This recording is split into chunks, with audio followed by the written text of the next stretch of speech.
یہ اللہ کے رسول ہیں اور آخری رسول. سبحان اللہ. کیوں؟ سبحان اللہ. اس لیے کہ اس نے اپنے صحائف میں پڑھ رکھا تھا اور رات اس نے خواب میں دیکھا تھا.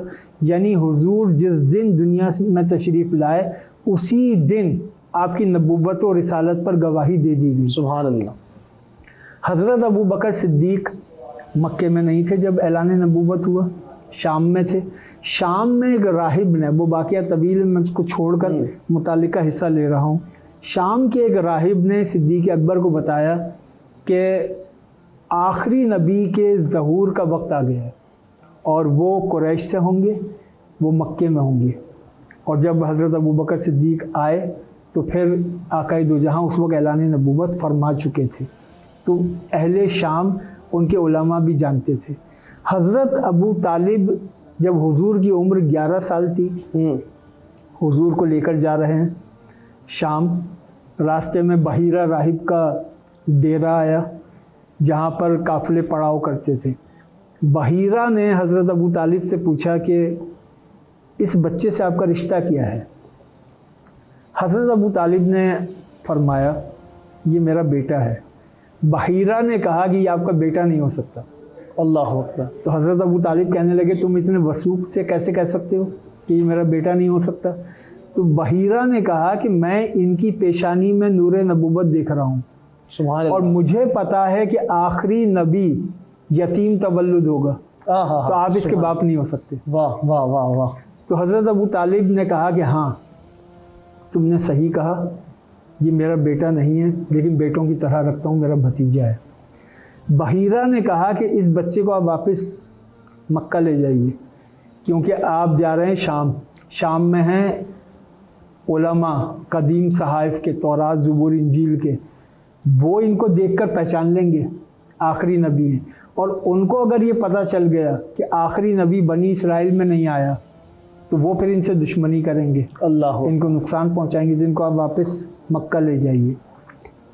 یعنی رسول اکرم کی آمد سے قبل آسمانی صحائف میں یہ بات موجود تھی، یہود و نصارہ کے علماء جانتے تھے، اور پھر پیشانی سے لوگ جو آسمانی کتب کا علم رکھتے تھے حضور کی پیشانی سے سمجھ لیا کرتے تھے یہ آخری نبی ہیں.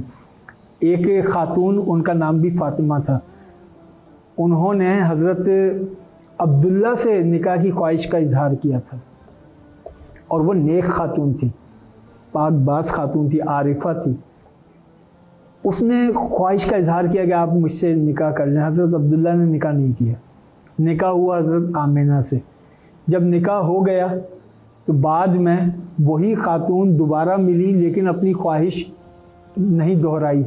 تو حضرت عبداللہ نے پوچھا کہ پہلے تو تم جب ملتی تھی مجھ سے نکاح کی بات کرتی تھی، اب تم یہ نہیں کہتی.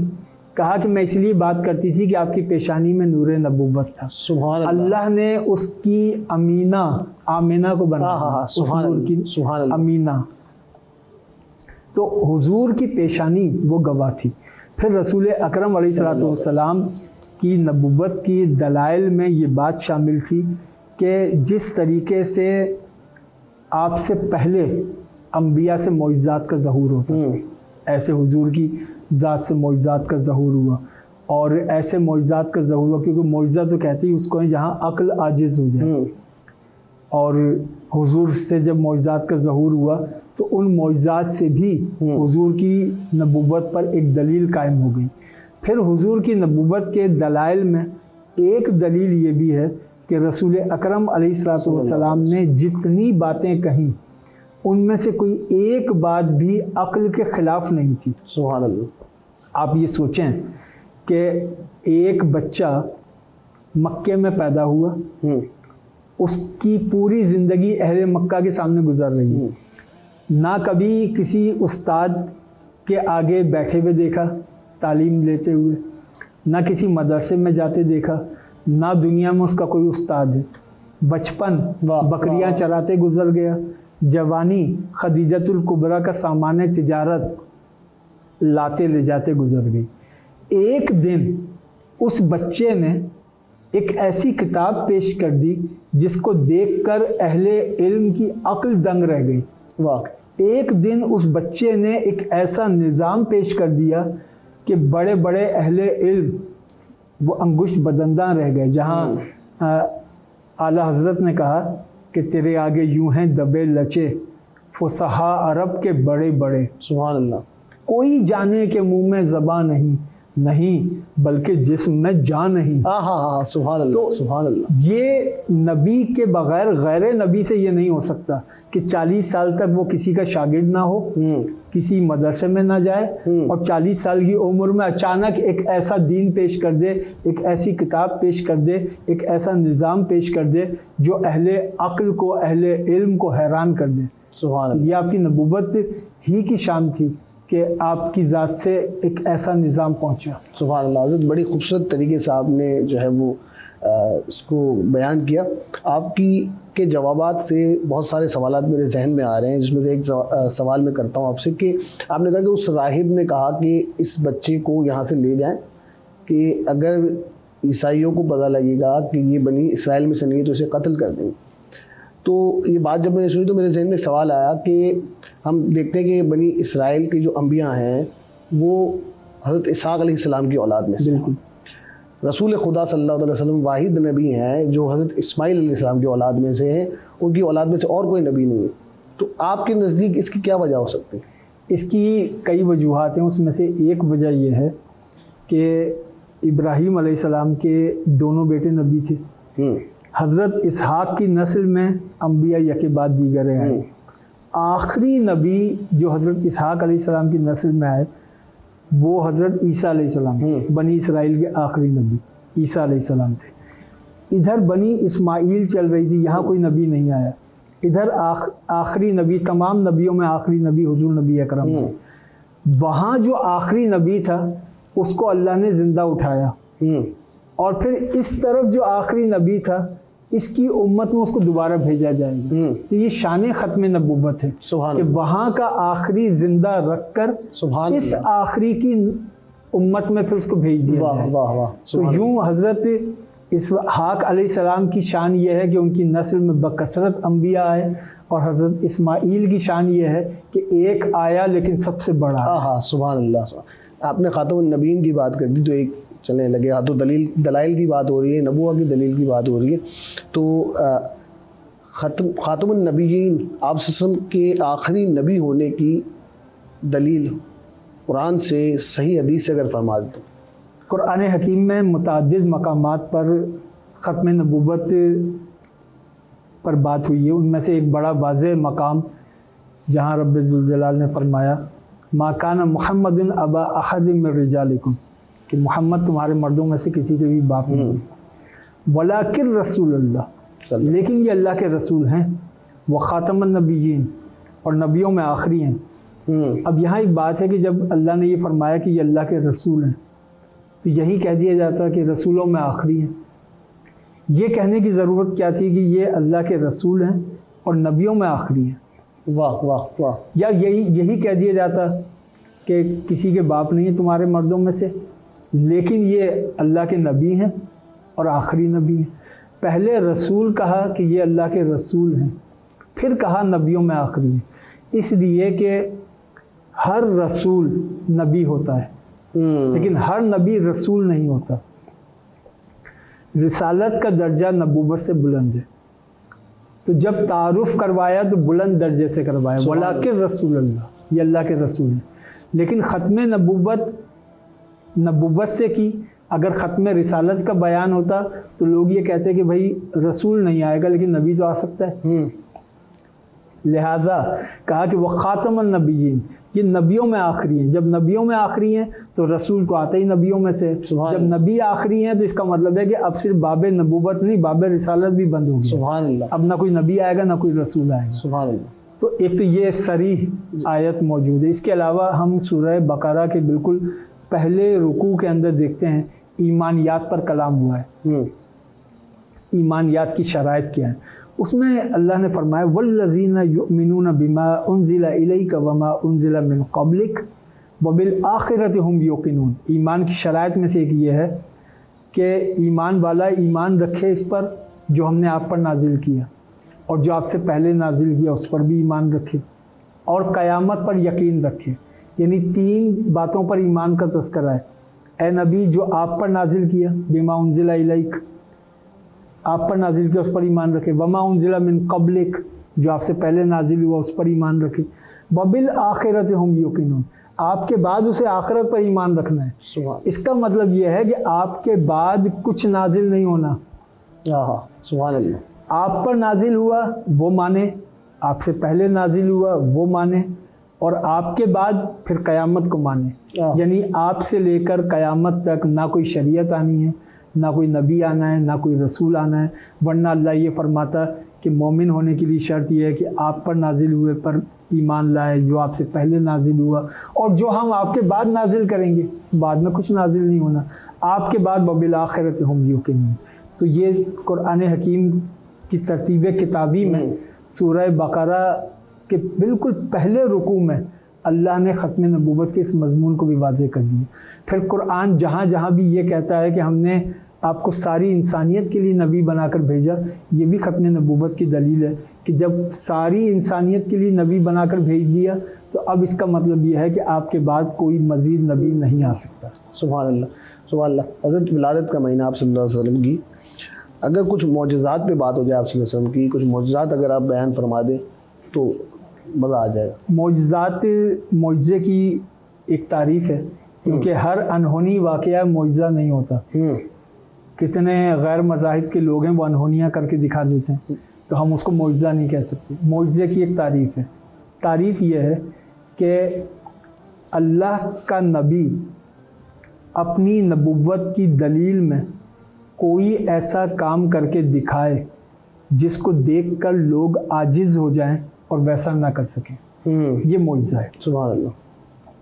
معجزہ بے سبب نہیں ہوتا، اسلام عملی دین ہے، حضور نے کردار کی بنیاد پر دین پیش کیا ہے۔ معجزات ہوتے ہیں مطالبے پر، جب کوئی مطالبہ کر دے تو پھر معجزے کا ظہور ہوتا ہے، یا اپنی نبوت کو لوگوں پر راسخ کرنے کے لیے معجزے کا ظہور ہوتا ہے۔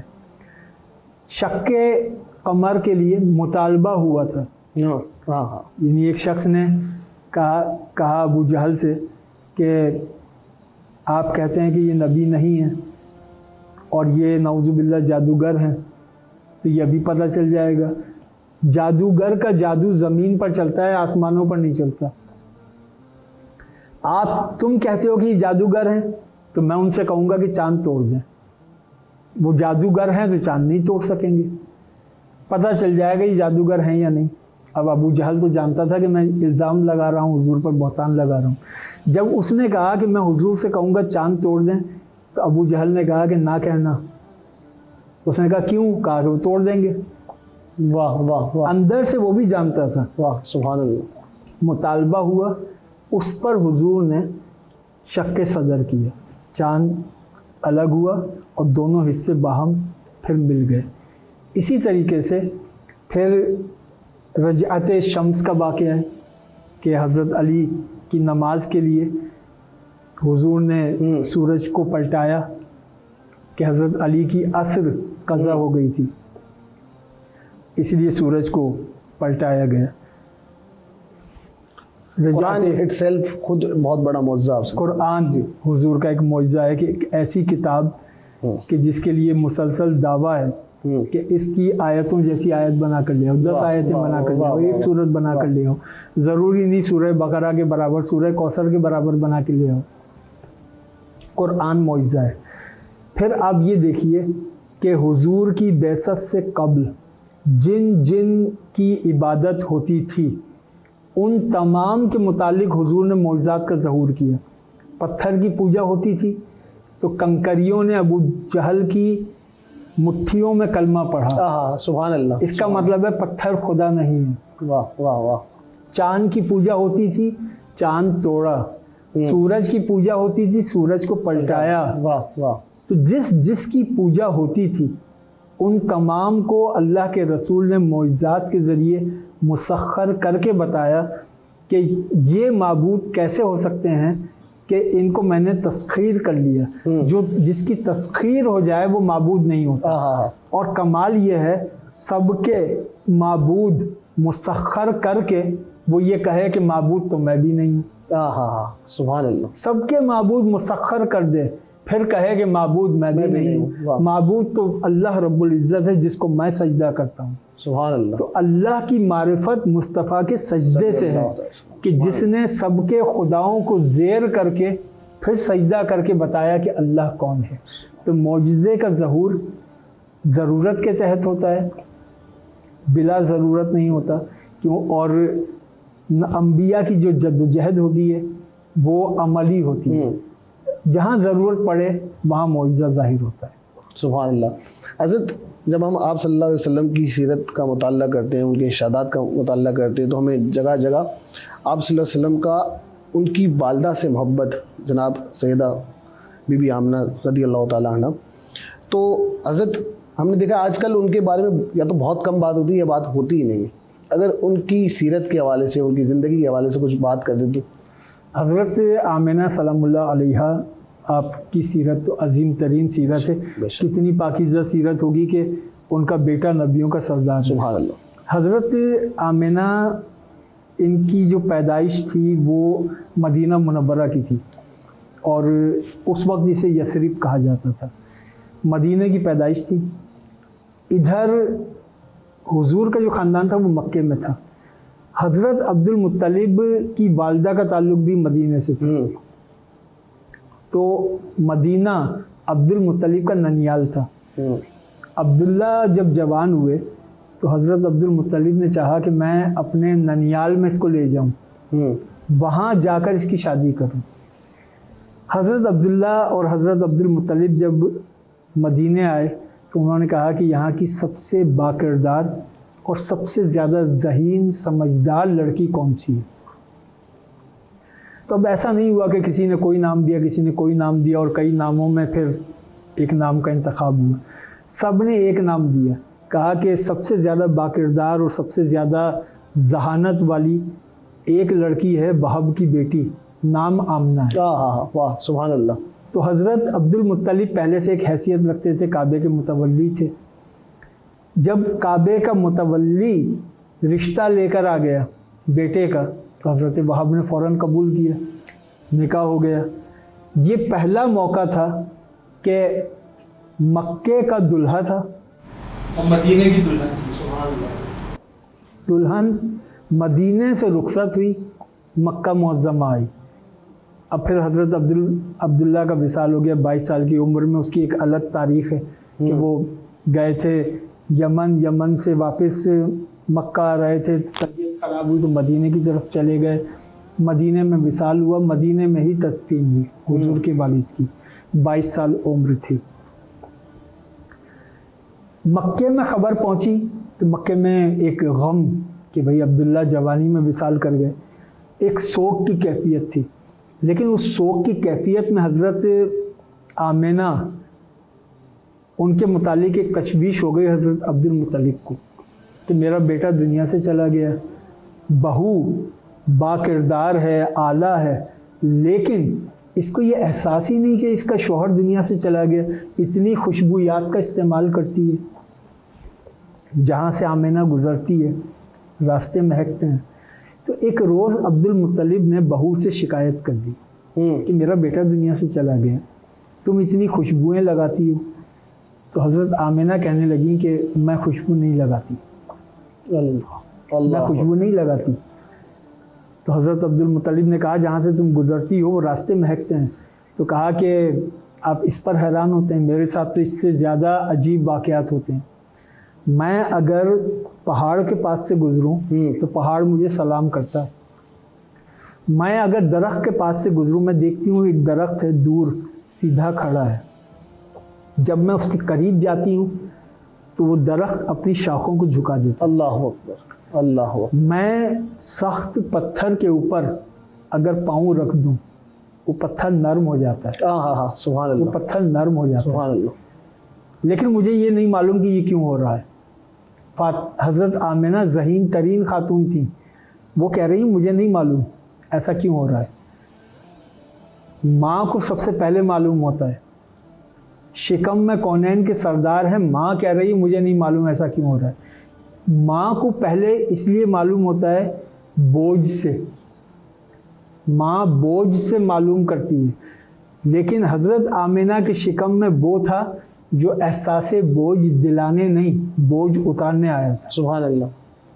تو حضرت آمینہ کو وہ کہتی ہیں مجھے معلوم نہیں ایسا کیوں ہو رہا ہے۔ جب حضور کی ولادت ہوئی اور اس وقت جو واقعات حضرت آمینہ نے دیکھے تو پھر حضرت آمینہ نے بھی حضور کی نبوت کی گواہی دی ہے۔